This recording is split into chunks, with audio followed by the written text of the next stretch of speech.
Good evening and welcome to our public meeting this Monday, November 18th, 2024. May I get a call to order to open the meeting? The mover is Councillor Bougie, second by Deputy Mayor Lang. All those in favor? Carried. Meeting is open at 6:30 p.m. Approval of the agenda. Are there any errors or omissions or adjustments? Nope. Can I get a mover and seconder?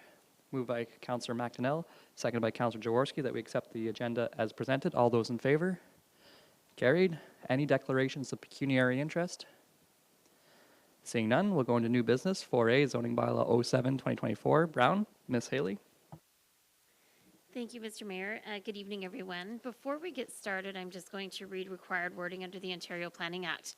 This is a public meeting under Section 34 of the Ontario Planning Act. Any person may attend the public meeting and/or make written or verbal representation, either in support of or in opposition to the proposed zoning bylaw amendment. If a person or public body does not make oral submissions at this public meeting or make written submissions to the Council of the Township of South Glengarry before the bylaw is decided upon, the person or public body is not entitled to appeal the decision of the Council to the Ontario Land Tribunal, also known as OLT.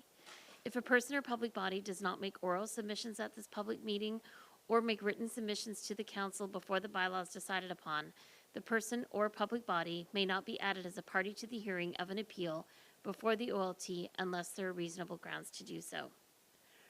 We're used to being involved or hearing public meetings for zoning bylaw amendments, but tonight's request is slightly different. It's known as a temporary use zoning bylaw amendment. So basically what this is there are provisions under the Planning Act that allow individuals to apply for temporary use for either a building or a structure or a purpose where the bylaw normally prohibits it. Section 39(1) of the Planning Act permits the council of a municipality in a bylaw passed under Section 34 to authorize the temporary use of a land, building, or structure for any purpose set in that is otherwise prohibited by the bylaw. Section 39(2) indicates that the temporary use shall be defined in an area to which it applies and specify the period of time for which the authorization shall be in effect, and it must not exceed 3 years from the date of the passing of the bylaw. Section 39(3) allows council, to grant further extensions of the bylaw for periods of not more than 3 years, meaning that the individual can file an application before the first 3 years are up and ask for extensions thereafter, and they could be up to 3 years. So they could be extensions of 1, 2, or 3 years, depending on the decision of council. They could also have a council that would say no. So I'm now going to get into the purpose of tonight's amendment. The property that we're dealing with is part of Lot 20 on Registered Plan 104 in the geographic township of Charlottenburg, now in South Glengarry. It's located at 6148 Willow Avenue in the Glendale subdivision. This is a key map of where the subject property is located, an aerial view. You'll see at the bottom of the property, at the bottom of the image, that bottom road is the southern portion of Glendale subdivision, and then the road up towards the middle of the top of the screen would be Glen Road. So the purpose of this temporary use zoning amendment request is to permit a shipping container on the subject property.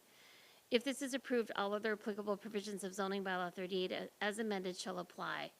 The effect of the passing of this bylaw will permit a shipping container on the subject property for the duration of up to 3 years from the date of the passing of the bylaw, if the bylaw is passed. All other applicable provisions will continue to apply. The subject property is currently designated rural district in the county official plan. It is the opinion of planning staff that this proposed amendment conforms to the policies of the official plan and the provincial planning statement. This is an image that was provided to us through the application process. I realize this is difficult to see on the screen, but basically on the right-hand side, this is where Willow Avenue is. The rectangular image almost in the center of the screen would be the existing detached dwelling. At the left-hand side of the screen, you'll see 2 boxes representing an existing garage and shed. And then above, at the top of the northern boundary of the property, you'll see where the shipping container is located. It's located directly in front of the garage.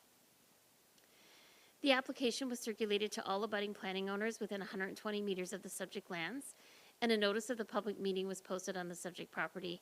We also did an advertisement in the newspaper, and this is as per the requirements of the Planning Act. So to date, we've received a few written comments. I'm sorry, I'm just going to review them on my page here, just that's a little difficult to read.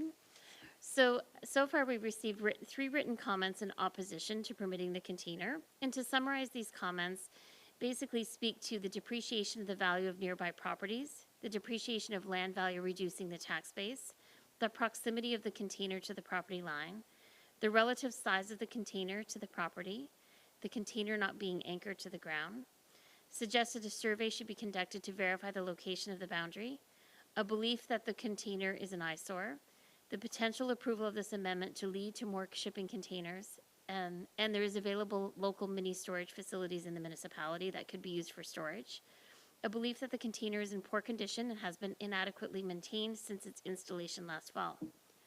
We have also received 3 comments in support of permitting the container, and these comments can be summarized as a preference for a shipping container over a shed, the durability and safety provided by a shipping container, the usefulness of the container, a belief that the container is not an eyesore, the promotion of upcycling existing materials, and the lack of originally knowing that there was there prior to being directly notified.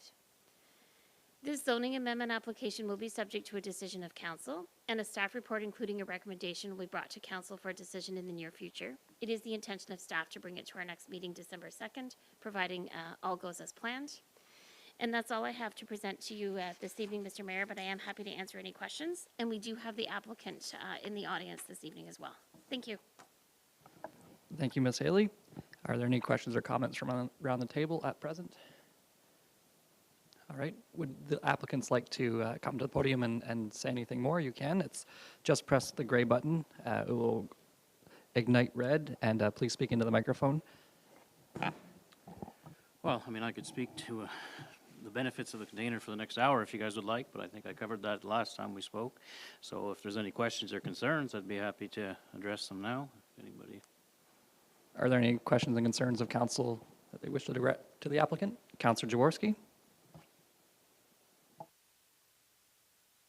Thank you, through you, Mayor McDonald. And my question is there anything that is different this time around? No?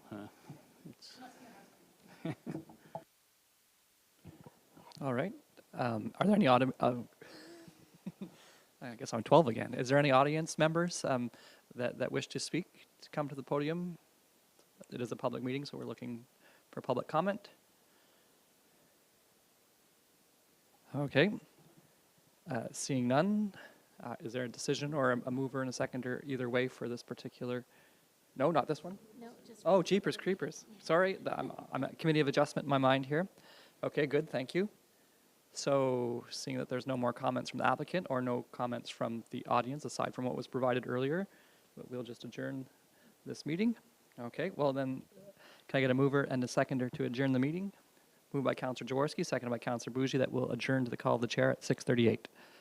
All those in favor? Carried.